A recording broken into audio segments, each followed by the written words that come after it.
டேய் மனுஷனா இருந்தா கொஞ்சமாவது புத்தி வேணும்டா. 1000 முறை சொல்லியிருப்பேன் அப்படி பண்ணு இப்படி பண்ணுன்னு. எல்லாத்தையும் போட்டு சொதப்பிட்டியடா. இப்ப சந்தோஷம் தானே? அனுபவிடா. எங்க உன்னை கொல்லம் போல இருக்கு. எங்கடா கிளாஸ்? என்ன அறிவுட்டாடா உனக்கு? உன்னை யாரா அவங்க மேல விழ சொன்னது? அனாவசியமா என்ன சீண்டாதடா. நேரத்துக்கு தகுந்த மாதிரி மாறுற ஆள்றா நீ. என்ன காரியம் செஞ்சு தொலைச்சு நீ? நைஸா என்ன தள்ளி விட்டுட்டல்ல. போதாததுக்கு அமெரிக்கா ஸ்டைல் வேற யா வேற. ஏதோ வாய் தவறி சொல்லிட்டேன். இப்ப என்னடா பண்றது?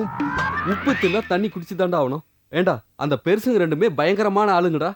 ஒரு தடவை தொட்டு பார்த்துட்டாலோ பேச்ச கேட்டாலோ மறக்கவே மாட்டாங்கடா.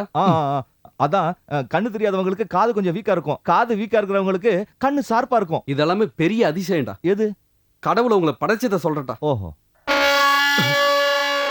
நீ இது ஏதோ விளையாட்டுத்தனமா நினைச்சுக்கிட்டு இருக்க. இனிமே உன் குரலை எங்க கேட்டாலும் அவங்க உன்னை அடையாளம் கண்டுபிடிச்சிருவாங்க தெரியுமா? டேய் நீ தனியா மட்டும் அவங்க கிட்ட போகாத. விசா கிடைக்கிற வரைக்கும் கொஞ்சம் கவனமா இரு. விசா கிடைக்குன்னா பணம் வேண்டா. 2 லட்சம் ரூபாய்க்கு எங்க போறது?